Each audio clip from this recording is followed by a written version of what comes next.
Hey everybody, Frank Finance here. Hope you're having a wonderful day. Today we're going to be doing a stock analysis on Realty Income, ticker symbol O. In today's stock analysis, I'm going to give my price target. We're going to look at Q4 2021 results, earnings highlights, the fundamentals and financials. I'm going to look at dividend information and give my final thoughts on Realty Income as an investment. If you like this type of content, please consider subscribing. Also leave a comment down below on what you would like me to do a stock analysis on next. Thanks so much for your feedback. Now back to your content. All right, so now for my price target on Realty Income. I currently have their price target at $80 a share in the next 12 months, or indicating about a 21% upside, and that is unchanged guidance since December 7th of 2021 when I did my last stock analysis. Now, one thing I do want to point out is since my last stock analysis, I did call out and I did throw down the downside risk. And I did say they could move back into the $65 range since they had risen quite considerably fast up to the last stock analysis. So they are trading around $66, $67 right now, and that is right around where I said the downside was. But right now, looking at this, we could see further downside, and that could be caused to rising interest rates. The Fed announcement happens early next month. In March, and so maybe they'll do 2 rate hikes, which could cause Realty Income to be affected based off of them. Interest rates are highly important for REITs. Overall market sentiment, this is tied to rates. It's tied to Ukraine. Overall market sentiment is not a direct reflection of anything Realty Income specific, but overall it could drive Realty Income lower in the short term. We could see Realty Income drop down into the $60 range. I don't have that on the slide. However, that is a risk that I do want people to be noted of. Now, so that's about another 10% drop. So just keep that in mind from their current prices.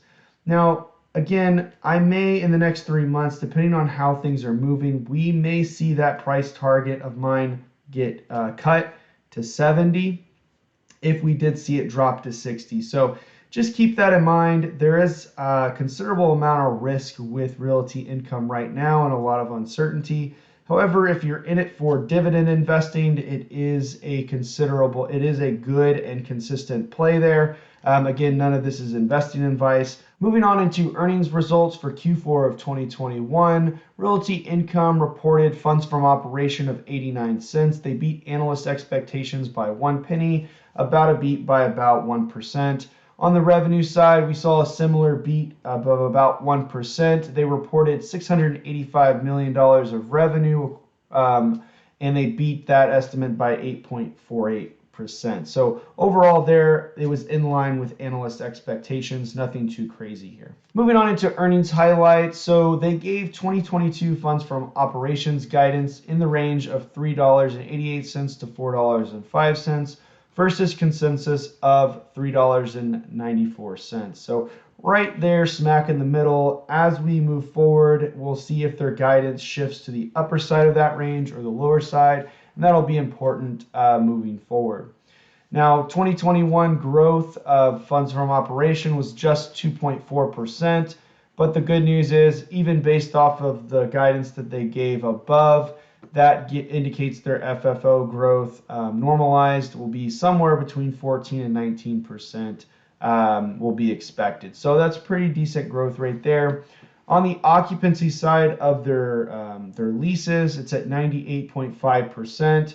Looking at everything except for their fitness stuff, it's pretty much at 99.5. That's the only thing that's really health and fitness buildings and leases are the things that are bringing that down below 99%. So other than that, it's doing really well, and health and fitness are a smaller percentage of their portfolio anyways. And they ended 2021 with $6.4 billion in acquisitions.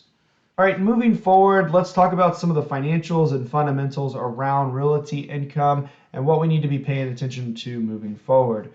So at the top line, you can see revenue in 2020, at end of 2020 was at $1.6 billion. In 2021 is around $2 billion. And the primary increase there was the acquisition of VERREIT, and it really was only there for about 1 quarter. So we expect that probably to be, probably another $600 million added to that if no other growth accounted for. So probably into the year around 2.6 billion for 2022 with no other acquisitions, nothing else. It's just very raw math there.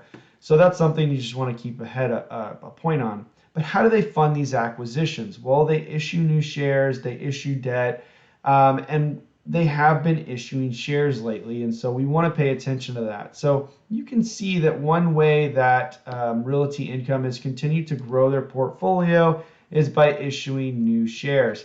And you can see that from 2012 to current 373 million shares outstanding compared to 132. So they've basically tripled the number of shares outstanding in the last almost decade now. And I expect them to continue issuing more shares to finance their acquisitions and growth in the future. But that doesn't necessarily mean it's a bad thing. The thing we need to be paying attention to is on a per share basis, is Realty Income delivering more value year over year? So for basic REITs, we're not really looking at earnings per share. We mainly look at funds from operations. I don't want to explain that right now, but that's basically what you're going to want to look at. And funds from operations diluted, the raw number has been increasing over the last few years. But if we look at it from a per share value, which is down here, I'm going to look at the diluted. You can see that that has been increasing over the years, but not at the rate at which the acquisition or the dilution is occurring. So that is something you should probably pay attention to, as from a capital appreciation perspective. That is something you definitely want to pay attention to. It's very important to note that. Now, the last thing I want to share with you is changes to their balance sheet. Again, another way that they fund their acquisitions is through issuing debt. And you can see that their issuing of debt really hasn't, in the last 12 months, hasn't really been that crazy. Only about $50 million from 2019 to, put that in perspective, from 2019 to 2020, there was about $1.2 billion in additional long-term debt. So a much larger increase from the previous, or a much smaller increase from the previous year. So that's another thing you're going to want to pay attention. Real quickly, their total liabilities are around $10.3 billion, total assets at 2.7, and their let's see, cash and cash equivalents, we're looking at $517 million, accounts receivable at 341. So overall, looks fairly solid. Again, most of their assets is in that property, plant, and equipment category there, minus their depreciation. So that's really where most of the asset value is going to be inside those actual properties, which isn't rocket science. Moving on into dividend information. Right now, Realty Income's dividend yield is around 4.4% with an annual dividend of $2.95 a share. And on a monthly basis, it is currently at 24.7 cents every month. Another thing is they also are known as the monthly dividend company, and that's because they give out dividends monthly.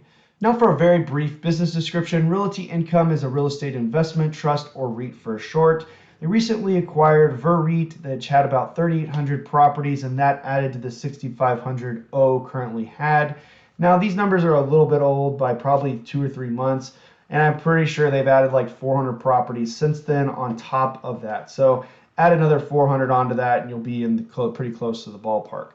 Now, the triple net lease, that is exactly what type of properties they buy. The tenants are responsible for the taxes, insurance, and maintenance on top of the lease payments. So from an overhead perspective, it's really just administration costs for Realty Income and managing the properties. There's not cost associated with taxes, insurance, and maintenance. So overall, it's a really good leasing structure, and it's in Realty Income's favor. Now for my final thoughts on Realty Income. So starting with their earnings, really not a huge beat here. It's just 1% on both sides.